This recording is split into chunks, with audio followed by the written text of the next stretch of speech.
morning, good afternoon. Sorry for the delay, we have had a slight problem of connection tonight, but we are here now in Bordeaux all together, and I hope you really see us, since we cannot see you, but hope you are connected with us, with the Crus Bourgeois du Médoc. My name is Frédéric Delamotte, I am the director of the Crus Bourgeois du Médoc, and I would like to welcome you on the third Crus Bourgeois du Médoc virtual tasting. Tonight we are going to speak about the oenotourism activities in the Crus Bourgeois du Médoc, and because we recently may have heard that Bordeaux was described as the best place to visit in 2017 by the famous travel guide Lonely Planet, and we thought it was a good opportunity to make a focus on the opening of our chateau in the Médoc. So you have to know that 200 Crus Bourgeois du Médoc, and even more than that, are open to the tourists, and they often offer many activities around the wine. So part of the wine tasting, you can have some horse riding or bicycle, wine pairing, and really many kind of activities in the vineyards. So we really hope that this hour spent together will give you a more broader view of these activities in the Crus Bourgeois du Médoc. And these properties are mainly owned by families, and so I think it's really an opportunity for the tourists to be hosted and welcomed by real people and real winemakers, and it makes a real difference with some bigger chateaux that sometimes are very professional, but there is a lack of family and sincere welcome. Tonight we have 5 of these wine owners and representatives with us. Mr. Jean-Pierre Darmusé from Château Castéra, Anne-Sophie Perronnet from Château Tour-Castillon, Pierre-Alexandre Gazaille from Château-Mer, Marc-Laurent Salamanca from Château Moulin-à-Vent, and Violaine Labauche from Château Lahaye. So they are going to explain you how they develop and organize their tourism activities in their properties. And I'd like to thank them very much because it's quite late in France now, and they are with us tonight. And I'd like to thank also Wendy Narby. She's going to be our moderator and host tonight, and she's going to ask the questions you would like to ask our winemakers. So many thanks, Wendy. Thank you. And maybe let's start with the session. So I'd just like to say hello, first of all, but to reiterate what Frédéric said, Bordeaux has become a very important site for tourism. We talked about the Lonely Planet, but in 2007 it really started because Bordeaux was given the UNESCO Heritage Site status, and since then tourism has boomed in the region. Wine tourism, of course, profited enormously from this, and I'm thrilled because for many people may still have this idea that Bordeaux has a closed-door policy, and I think here this evening we're going to prove that this is very much not the case. We just celebrated the first anniversary of the Cité du Vin, which was opened a year ago in Bordeaux, and in 1 year it's had almost 450,000 visitors, so it kind of shows the importance of tourism in the region, but wine tourism in particular. It's never been easier to come to Bordeaux. I know this is a virtual tasting, so but I hope it's going to whet your appetite in so many ways for Bordeaux. Bordeaux Airport welcomed over 6 million people last year from 110 different destinations, and as of the 2nd of July, Bordeaux will be at just 2 hours from Paris on the high-speed train, so it's never been easier to come here. Tourism in general, but wine tourism in particular, has profited enormously from this, and the Médoc is of course one of the most famous regions of Bordeaux, and the Médoc is famous for its wines, for its vineyards, its proximity to the beach, which is another really good reason to visit it, and because of iconic events such as the Médoc Marathon. If you've never seen videos of the Médoc Marathon, you really should, because it's a scream, and I think it also shows this relaxed attitude that perhaps is something we don't necessarily associate with the region. Frederick mentioned the openness of the Crus Bourgeois. So the latest classification, which was the 2014 classification of the Crus Bourgeois, we will be tasting the wines together just now. So I hope you have your bottles open and you're ready to go. But out of 278 vineyards that were classified, almost 250 welcome people to the wineries. So as we're going to see, it can be tastings, it can be visits, you can stay the night, you can have lunch. It's a very open, and as Frederick said, this family atmosphere is very much an underlying theme. So we have 5 chateaux represented here this evening. So we'll start off with Château Casterat with Jean-Pierre. And Jean-Pierre, your chateau is a particularly important historical property. Château Casterat is certainly one of the oldest in the Médoc. The history began in the 14th century. And Casterat comes from the Latin name, the Latin word castra, castrum, means chateau, the fortress. So it's easy to remember. Château Casterat is chateau, chateau. Chateau, chateau. So the Château Casterat, very famous owner in the past, like Étienne Laboissier, which was a very famous humanist in France, and Michel de Montaigne was the mayor of Bordeaux in 16th century, and he owned Château Casterat. There is also a great family in the 18th and 19th century, the Marquis de Vertamont, and in this time the Marquis de Vertamont lost very much wine and developed the business of wine in Casterat. So Château Casterat is known since a long time, and even in the 20th century, in 1973, Alexis Michel, who was very known in US in 60 and 70. The first wine pope of America, right? Yes, his surname was the Pope of the Wine in America, because he was very often and he spoke about the Bordeaux wine, and he owned Château Prieuré-Lichine, Château Lascombe, and Château Casterat. And after, Alexis Michel sold the chateau in 1986 to a German family, and the family press, and today it is the same family. This is the second generation who own the chateau. So when people come to the chateau, they can have this sort of 14th century experience. Yes, because we have a very old chateau and very old tower, and in each floor of the tower, the 4 floors, we expose the archive of the chateau, and we have all the history of the chateau. And in this tower, we have a very great document.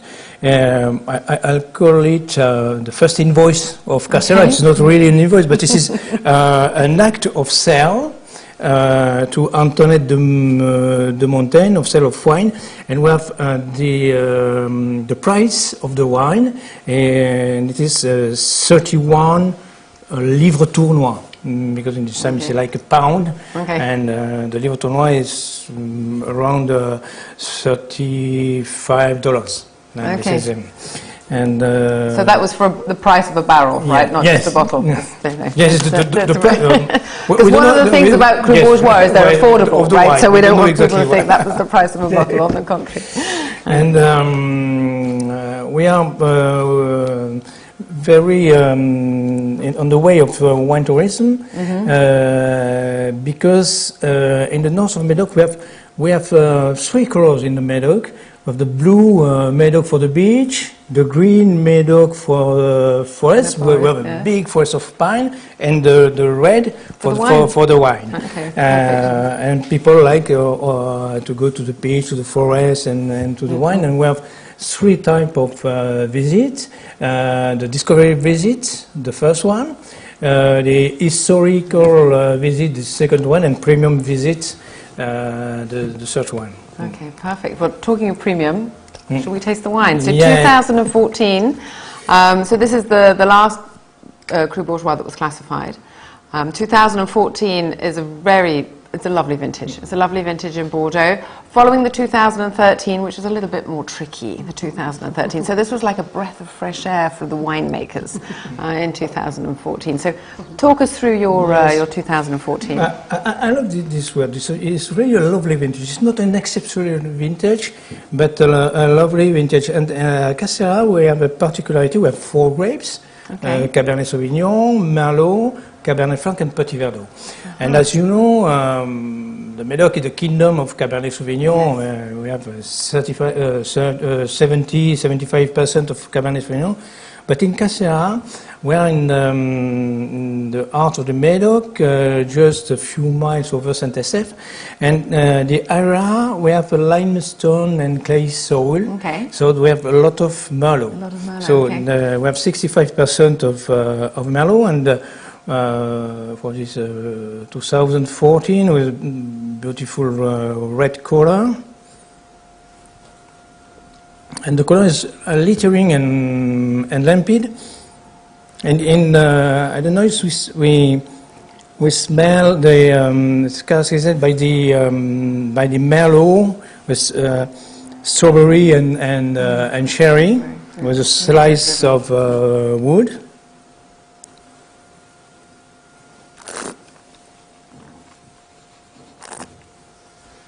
And on the palate, the attack is lively and aromatic, and we feel the same thing that we found in the noise.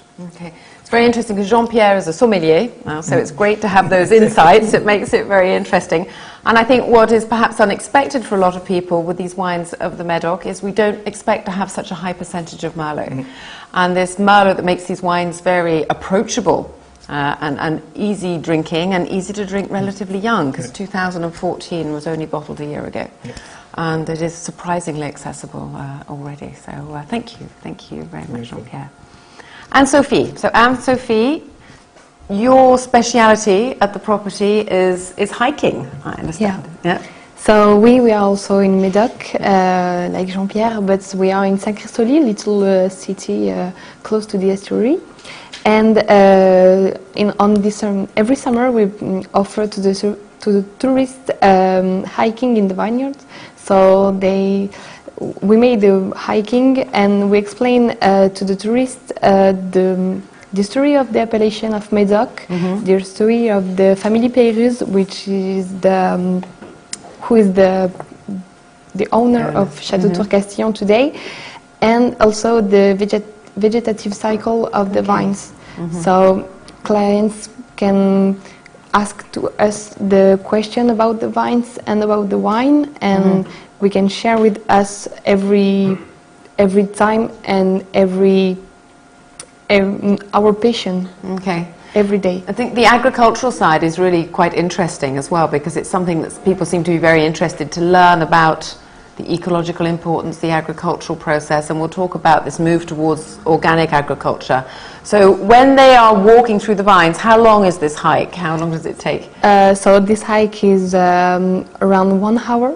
Okay. And after they have tasting and the lunch, typical lunch of Médoc with the grenier médocain and the delicatessen. That's the local pâté, just translating here. Delicatessen and something like that. Okay. And for the sustainable and ecological type, we have little bees and we produce honey. Honey as well. Oh, yeah. Perfect. Oh, perfect. So it's another type of our activity. So Anne-Sophie, what is your role then within the vineyard? So in the vineyard, I'm the assistant of Leur for the wine tourism. Okay. And I made the hiking in the vineyard, the visit and tasting. Because that was your initiative then too. Yeah. And so just to say that the Médoc is quite flat, so hiking and cycling and everything, if You know, you don't have to be ultra fit. You don't need to take, you know, your hiking boots to come. It's a very accessible visit. Yeah. Super. Oh, that's great, Anne-Sophie. Everybody. Perfect. Could you talk to us a little bit about the wine, about the 2014? About our wine, so 2014 is a little young to drink today. It's a typical Médoc because it's put in French oak between 12 and 40 months. Okay. So it's really, really good Médoc.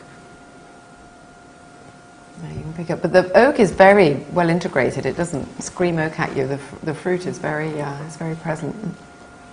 In Châteaux Tourcation, Sébastien, the owner, wants to have the flavor and the savor good, and not more tannins or fruit. Okay, the balance. Yes, the two. The balance is very important for Sébastien, and it's really good on Tourcation because you have fruit and it's a little drier in your mouth, and it's good. Super, perfect. Yeah, it is. It's a lovely balance, and I think that's very much a signature of the 2014s in general. Is this equilibrium and this balance across the. So one of the questions I've come up with is, can we stay at the vineyards? It's one of the questions that's, thank you very much for your questions that's come up. So the answer is yes.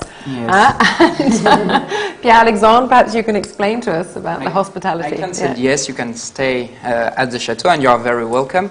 At Château we have an hotel since 20 years now. We were probably one of the first chateaux, small petit chateau Crus Bourgeois to welcome people in the Médoc for one main reason. The previous owner of Château was Colette Lenôtre, the wife of the famous pastry chef Gaston Lenôtre, and at this time they owned the Michelin star restaurants, the Pré-Catelan, and each chef who wants to enter at the Pré-Catelan may come to Château for a test. And it was a good experience for this kind of people, because as Mrs. Lenôtre was a big friend of Paul Bocuse and also his husband Gaston Lenôtre, both of them came often to the chateau and write on the wall some mojo about food and wine and about Château.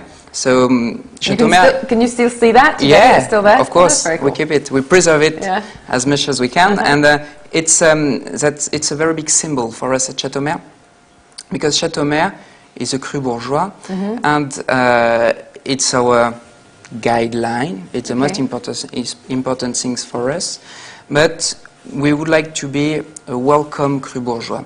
If you came to see us, it's not like a Grand Cru Classé or like a very, very famous chateau. You come and you share a very simple moment of life. You can have a visit in the chateau, you can have a visit in the vineyard, you taste different vintage. If it's not the right vintage to taste for you today, we can go on our own cellar and taste a new one. Just, it's a question of sharing.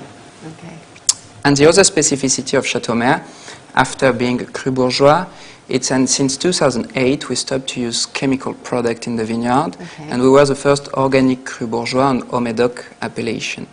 It could be interesting for visitor to see how we can produce the same quality as all our neighbors tonight, but in another way, in a different way. So it's changed nothing about the quality, because our main objective is to keep the Crus Bourgeois quality, but we do it on another way. Okay. And when you come to Château, you can simply enjoy an organic breakfast or an organic dinner if you want catering service, but first things you share a Crus Bourgeois. The Crus Bourgeois. Alexandre, do you mean that you adapt your offer to the people that come into the chateau? Yes, everything is organic. Even the welcome is organic. Even the welcome is organic. Super. Share the 2014 with us. So, since 20 years now, we receive the advice of Éric Boissonneau, who is one of the most famous enologists in the Médoc. He ran a large part of the Grand Cru Classé. I don't mean that Château is a Grand Cru Classé or all the Crus Bourgeois Grand Cru Classé, but we could have, on a certain way, the same quality level. So, Château, we are looking for fresh wine. We have 44% Merlot, 40 Cab Sauv, 11% Petit Verdot, and 5% Cab Franc. probably the rest of my neighbor use Petit Verdot, but 11%, it's quite high. unusual. It is quite it's quite high. unusual. But we very welcome it because we are looking for freshness and spicy taste in our wine. So what we do, before the harvest, we are not looking for too high maturity. We don't extract too much the tannin during the wine making. And we age the wine 12 months in barrel with 30% of new oak. Okay. Only French oak, but light toast in the way to preserve the freshness of the wine. So when you taste it today, it's probably a little bit earlier to drink it.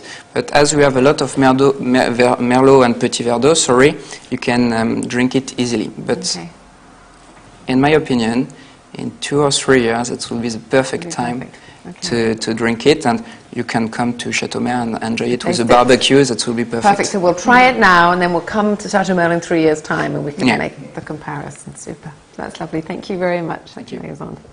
Mark, please tell us, because you also welcome people to your chateau, I understand. More and more, and from tomorrow it will be even a major activity, as not only we open the chateau, but we give the chateau completely, as we have transformed the main house in a guest house. We have 4 bedrooms, and we are preparing just before Vine Expo, that will be next week.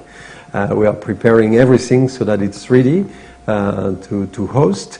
So if you come to Château Moulin-à-Vent, you will feel like a Châtelain. Moulin-à-Vent has an unusual name, as it's more famous for a Beaujolais appellation. In French it means windmill, and the name Moulis, where we are located, is all the French word for moulin, moulins, moulis. It means also that we are on a slope that is a bit higher. It means also a little windy. You won't feel freezing, but it's also important for the vineyard, which suffer less disease. We are very concerned about that because we turned organic in 2013, and we tried to bring the experience and the know-how we had in other estates. The same family owns 6 estates in Bordeaux area, and they turned organic in 1999. We came in 2013, which was a very difficult year, difficult vintage, and we had to prove everything. Prove that we could be very selective in the grapes, in the winemaking, and we did. 2014 was a very good harvest, very much representing the good wines that we can do. And this year we have decided that we could go to the next step, that would be receive people. Receive people and do something a bit different, teach what means really organic. So we even have a game, people can play and see how many flowers, how many insects, how many butterflies they find in the vineyard. That makes it very family friendly. I have a question for you here. Out of the 4 to 5 years, last year's, which is your favourite vintage? Oh, that's very interesting, because I could say 10 out of the 50, but one for me is certainly the best souvenir, and one of the reason why I stopped drinking only milk and started drinking wine. I had one day 1961. Oh wow! Okay. older than me. that was a very good vintage. But recently, I must say that even if it's unusual, 2013 was very good at us. That's interesting, because it was a challenging, what we call a challenging vintage in Bordeaux. We were newcomers, and we had to prove that. That's a very challenging vintage to start.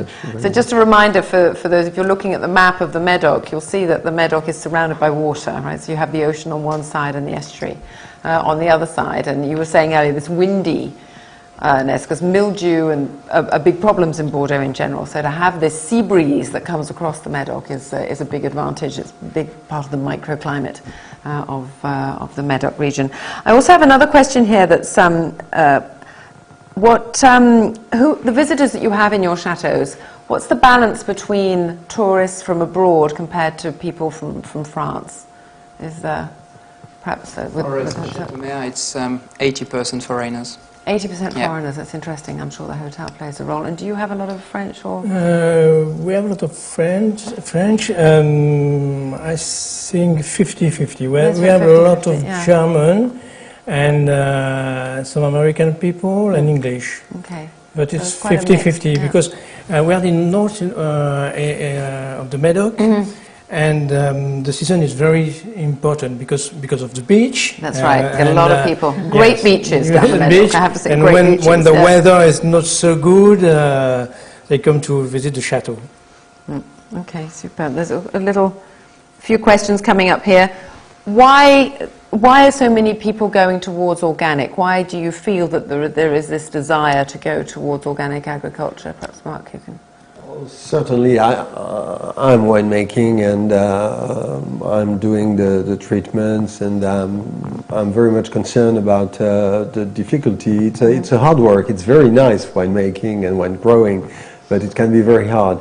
And it comes along that you face you are concerned about what you are growing, and you just watch how it reacts. And one day you think that not only you have to protect environment, URLs, you have also a part of philosophy, and at the end you work even more in your vineyard when you have to care it or protect it instead of caring. So people are very concerned about green in general. And now it proves that even if at the beginning it's much more work, you have to go more often in the roads. You have you depending on the storm. So if it's in the evening, you have to work very late at night, and you cannot just count on how many days you have the treatment for. But at the end, the vineyards pays it back because it adapts and it becomes more resistant. Okay. And it gives more the essential of the earth. Okay. So that's what we are all looking, all of us, we are looking for that. That interpretation of nature. Another question that you can perhaps answer, Jean-Pierre, with your sommelier background. What is the average aging time? How long do the wines last? Depends on the vintage, I guess. There's not every... depends on the vintage. Yeah. We have some vintage... I tasted last week a 90 vintage. 1990. In 1990 was wonderful, but it's not the same thing. Like 2014, you have to go to the wine and understand what he want to say to you. It's very different. It's not an explosion of tannin, but in Casera, the average is between 10 and 15 years. Oh, that's a good aging potential. Would you say it's about the same for your properties too? It's about that, 10 to 15. I think what's interesting about these wines, so 2014 is young, but it's very accessible already, and I think that's what makes these wines. You can open a bottle now, but to know it's got that aging ability makes it very interesting. A good bottle is an empty bottle. Very well said. Very well said. So, Violaine, we'll come on to your property because you have a particularly romantic story to tell. Absolutely. So, hi, I'm Violaine from Châteaux. Châteaux is established in Saint-Estèphe appellation. and it has been established on the 16th century, in 1557 exactly. And this property belongs during 3 centuries to the same family, the family de Saint-Afrique. Sir Bernard de Saint-Afrique has been ennobled by the, not ennobled, became ennobled, sorry, yes, by Napoleon III. And there is effectively romantic legend around Châteaux, because there is a monogram, a royal monogram engraved into the stones of the castle, and this is a monogram of the King Henry II and his lover Diane de Poitiers. So it's a romantic affair, and there has been lover during all their life. And the legend tells that they used to came in Châteaux for hunting. That was their hobby. So and that's all the legend is floating around the property. So for tourists, and in the house we have 2 floors in the property. We have a Diane salon, then and there we can receive people to have a talk during 1 hour and more, to talk about the history of the legend of the King of France. Henry II was the son of François Ier. He was married with Catherine de Médicis. So we have a talk about the architecture of the property, for around the towers of the house, and all the stories around the kingdom and the royal characters in France. So yes, we try to put our visitors to came into the legend of the property of Médoc as well, to talk about our culture here in Bordeaux, the story of the wines coming mixing with the United Kingdom as well, because we are all from Europe, mixing with the trade, the story of the trade with the wine and so on. So for sure, with the owner of the property, the family de Saint-Afrique, there is a wonderful coat of arms engraved in the door of the property, and on the ground there is a mosaic as well. So everything is romantic and vintage and so on. And but it's easily to came here in Châteaux, because for sure we are tasting our wines, and we have some events brand new now, with a magnificent cedar, which is almost 2 centuries years old, in the front of the property. And we have some events during summer. We organize some appetizer.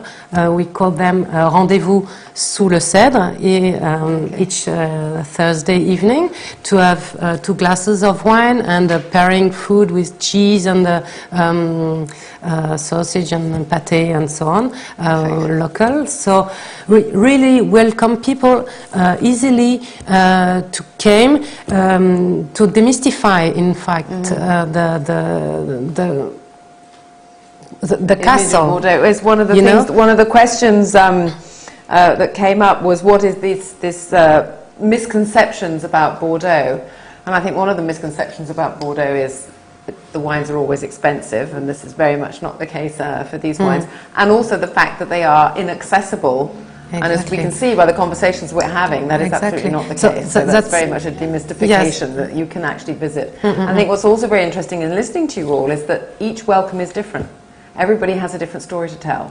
So there's the wine, of course, which is very important, but there's more than just the wine. There's the whole story, whole story behind it. To let you know that the prices are for the Crus Bourgeois du Médoc around 20 to 40 US dollar, so it's not yeah. not so expensive. It's accessible. Very accessible. A question that's come up talking about food and wine is, what are your favourite pairings with your wine? So, Violaine, let's start with you and we'll work back. What would be your favourite food pairing for sure? I love to have. Well, I'm fond of red meat, so I love pairing this kind of wine. But just to appreciate Château, simple meat, in fact, just grilled meat. Sort of yes, absolutely, and really simple food. It's not you're not obliged to have very big meal, and yes. As we need to be very simple to make people coming to us. It's the same for the wine. They're easily, for Château, for example, it's a wine very easy to drink. For sure, it's a wine supposed to be kept into cellar for years, but you can appreciate it straight away. And depending of your palate and your taste, you can keep it into cellar if you appreciate it later. But yes, it's important to pair food, what you love to do. There's no right answer. Yeah. And Mark, what would you recommend with Moulin à Vent? Well, to be honest, my personal feeling is that the place has very much importance on the food and wine pairing. And at Moulis, we are between, as you said, between the forest and the river. And of course, I like very much mushrooms, such as cep, which are local wonderful mushrooms that I recommend that you try. It goes very well with Moulin à Vent, but I've tried in the last years big fish called aloes, which is very local speciality too. Local speciality, and I was surprised because normally people say with a fish you have a white wine. I recommend that you try Moulin à Vent also with a fish. And I believe it's the balance between the different varietals and also the different terroirs of the estate that gives a harmony, and that harmony goes very well with food in general. Yeah, so it's quite a versatile wine, matches very well with other things. Pierre-Alexandre, any favourite matching? Yes, I'm not originally from Bordeaux. I'm a neighbour. I came from Périgord, not far away from here. And in my family, we were truffle producer. And I could really well imagine Château 2014 with chicken, with truffle slide under the skin. Oh, fabulous. And that would be probably perfect. Sounds good to me. Sounds delicious. It's dinner time here, folks. Just saying. But and Sophie, what would you recommend? With Château Tourcation, I think the best is sheep cheese or sheep's cheese. Or chocolate. Oh, chocolate. Yeah, that's it. That's got my vote. Yeah. I think it's really good because you have to. You want to have the same atmosphere in your mouth between the chocolate and Tourcation, so. It's really good to good drink match. with. Yeah. Okay, well that's a nice easy one. Nice easy one to do. And Castéra, what would you recommend? Castéra, I would recommend a lot of French dishes, but for our American friend, the vintage available in US now is 2010, and I recommend to take a Castéra in a steakhouse. With a big steak, well done if you want, or it goes very well with chicken and pasta. Chicken and pasta. Okay, well that's a fairly versatile choice. There's got to be something in there that you enjoy. And I have a question. Mainly meat. I have a question for you, Frédéric. Here it said, how many of the wines apply for Crus Bourgeois every year for the Crus Bourgeois status? So they are mainly around 350, depending on the years. Okay, okay. And do you know what the production of Crus Bourgeois was for 2014? The quantity. It's mainly representing 40% of the Médoc production overall, and it's a lot, 40%. Yeah, it's a lot 40%. Of the Médoc. We'll have to do the maths to get back back you on the exact quantity of bottles, I don't know, but quantity of Crus Bourgeois bottles, there are around 30 millions of bottles every year. Oh, 30 million bottles From every year. 28, just Crus Bourgeois. just Crus Bourgeois. From 28 in a lower vintage and up to 32 millions of bottles launched on the market for a big vintage. Okay. I've got a question here which isn't strictly Crus Bourgeois, sorry Frédéric, but do any of you make white or rosé wines? Not yet. Not yet. There you go. No, just red. Well, the Crus Bourgeois status only applies to red wines. Right, red wines made within the different chateaux. chateaux. Always been the case, so it's part of the ADN of the Crus Bourgeois. That's what they do. But it's true that some properties do make white wine and rosé wine too, but nobody here this evening. And we didn't taste the wine. Would you like just to taste your... So for Châteaux, we have a blending of 50% Merlot, 40% of Cabernet Sauvignon, and 5% Petit Verdot in this vintage. So it's a wine which is in oak barrel, spent between 12 to 18 months into oak barrels, all French oak barrel for sure. And we're working with 4 different barrel makers to raise this wine because we really want to pair the fruits, the grapes, the type of grapes with the type of barrels. And the barrel, the wood is here just to push the fruits on the right direction and not to be woody on the aroma. So it's really a work with an enologist. We're also working with Eric Boissonneau, which is our enologist as well. And it's very important for us to raise this wine, to preserve the fruits and with elegant. So that's why we try to have a wine really enjoyable to drink straight away. For sure, I would like to wait a little while, between 2 or 3 years before appreciating it really. But after, as I was saying, it's important for each consumer to it's up to his palate. So some people like younger wines, more fruit forward, and other people like that complexity. You mentioned truffles and ceps, those sort of aromas that evolve as the wines as the wine age. And I have a question here. Children, do you welcome families to the chateau? Is there anything for children to do? I know that Mark, you have a sort of very children-friendly visit in your vineyard. With butterfly flowers and insects, of course, which is diversity in the biotope. So yes, family are welcome. More family driven, and I'm sure walking through the vineyards and things is nice for families to do together as well. So a question that, particularly for Violaine, but probably for Casterat, for Jean-Pierre as well, if you have a very old chateau, is it difficult to get young people interested in the visit? I mean, are young people interested in history as well, or is it? No, I'm very surprised with the historical visit, because we have a lot of young people, around 30 years, and often a couple, man and woman.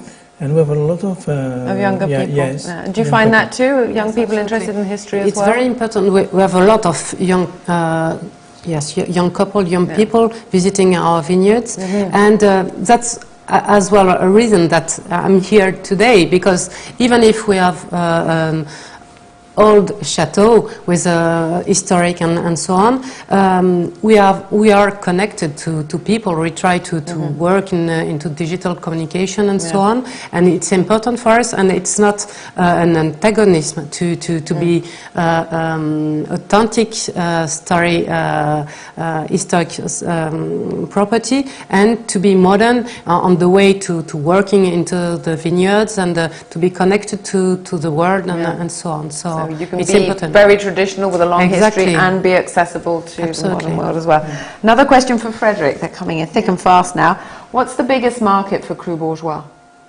I would say United States and maybe China, just Yeah. after, yeah. That's interesting.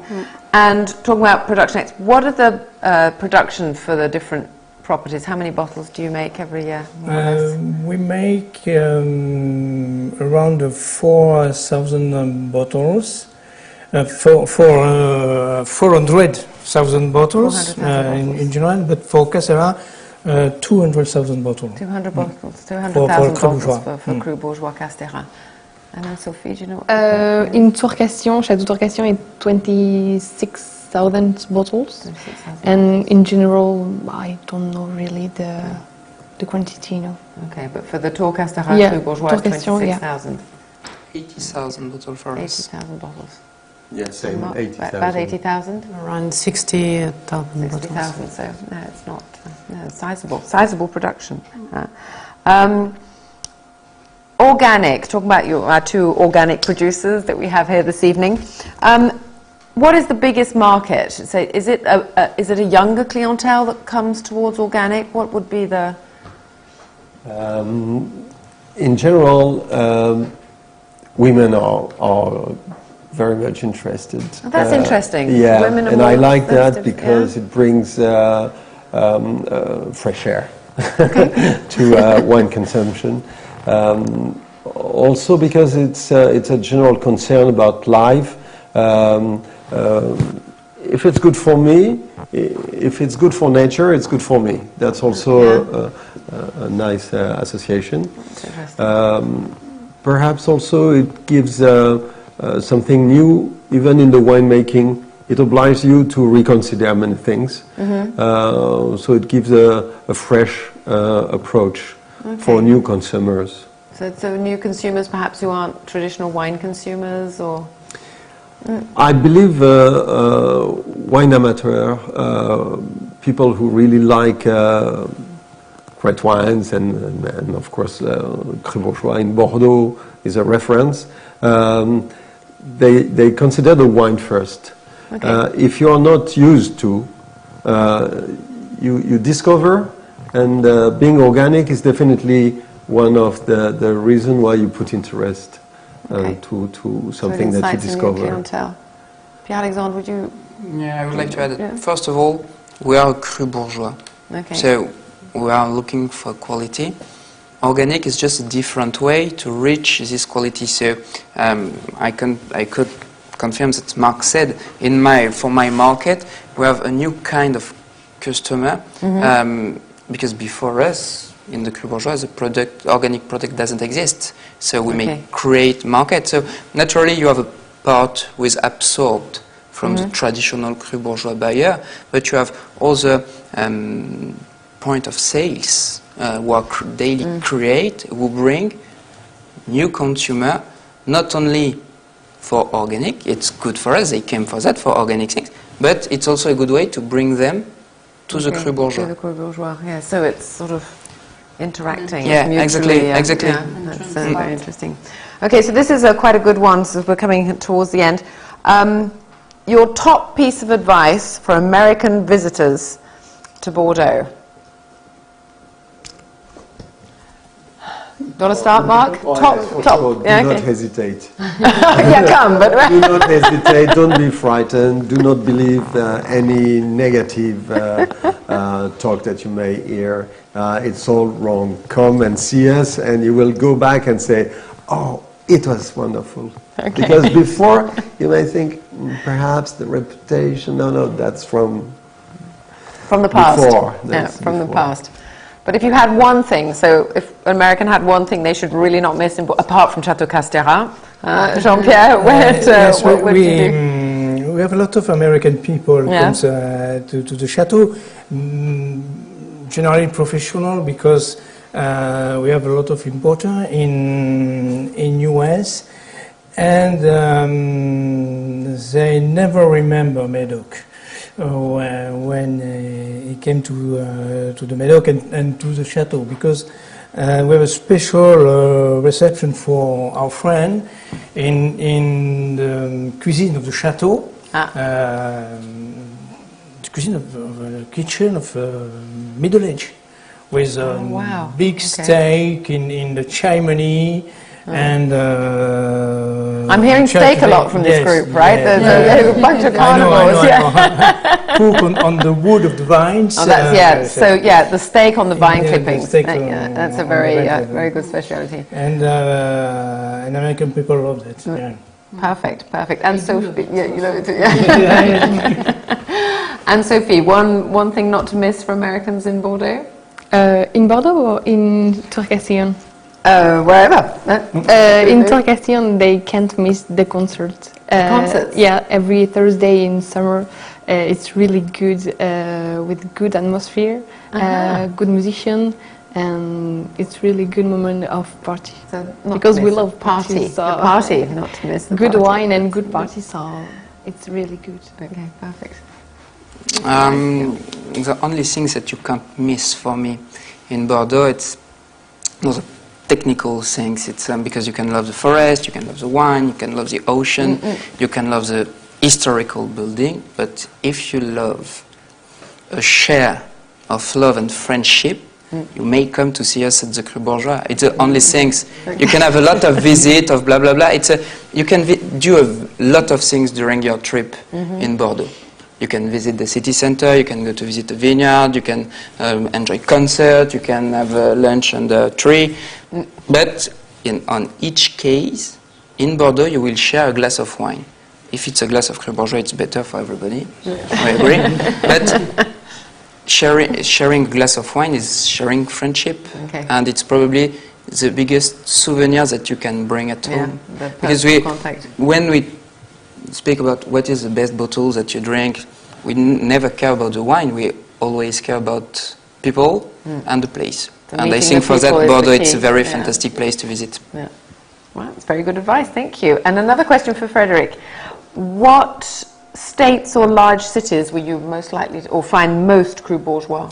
You can find Crus Bourgeois in most of the states in the United States. You can easily find them with the sticker, which is on the label or on the bottles. Okay, yes, so maybe we have you the can sticker. show. We can have the sticker here, if we can see. See the sticker. I'm pretty sure that if you go to your wine retailer, you will find one or two Crus Bourgeois in each store. So really, if you can't come this summertime to experience the Crus Bourgeois staying, just get patience and taste Crus Bourgeois in your home. So they are quite easy to find. They're distributed throughout the whole, in most major cities, I think, in the US now. And just a word while we're on this, on the sticker here. There's a flash code. So every bottle of Crus Bourgeois that has been certified, all the Crus Bourgeois that have been certified, get the right to put this particular sticker on the bottle. There's a flash code on it, so there's a traceability, but this flash code will take you to the Crus Bourgeois website. And on the Crus Bourgeois website, what you will see is various icons. It'll tell you about the wine, it'll tell you about, but yes, you can see it. There we go. Let's put it to the camera. And these icons that are here will tell you the sort of welcome you can expect to have in the chateaus. So you can see they're open for visits, whether you can stay the night, whether you can have a meal. With the children, you asked before. Family-friendly, there you go, family-friendly visits. So this, as I say, this flash code, you can go directly to the Crus Bourgeois website and look up the chateau by name, but this flash code will tell you a lot more about the individual chateaus and the sort of services they're offering. So if you have a coup de cœur when you drink one of the Crus Bourgeois du Médoc, you just jump on the plane and come over to Bordeaux to discover the Crus Bourgeois. There we go. I think it's so easy. And another question here. Winemakers, how often do you in particular go to the US? Do you travel to the US to talk about the wines much? Yes, twice. Twice a year. Twice a year, yeah. And not you personally, no, but, but I'm sure somebody from the Chateau goes to America. At least one time with the Crus Bourgeois tour. Yeah, that way. In January to Sarasota, New York, and Washington. Yeah, fun. The tour. And you go out too. With the Crus Bourgeois, that's very interesting to go for tours and very dynamic on this. You have to know that more than 160 or 180 Crus Bourgeois du Médoc are distributed on the American market. So it's quite huge. Super. Super. So, thank you very much. If there are any other questions, it's now or never. We've got a few questions coming through. But I hope you found that interesting. I hope you enjoyed the wines, because that's our most important way of communicating with you, is for you to be able to taste the wines. If you have any questions at all, I said the Crus Bourgeois website. Sure. We'll be very happy to get back to you. And do come and visit. As we said, it's never been easier to visit Bordeaux. If you can't come, you can share it through the wine glass, but we'd be very, very happy to welcome you. And to meet them, because they see us, but we don't see your face. Right. So we would like know you're out there, to come over to meet you. Yeah, so thank you very much for joining us. Thank you. Cheers. Well done. Cheers, yeah, for sure. Cheers. Yeah.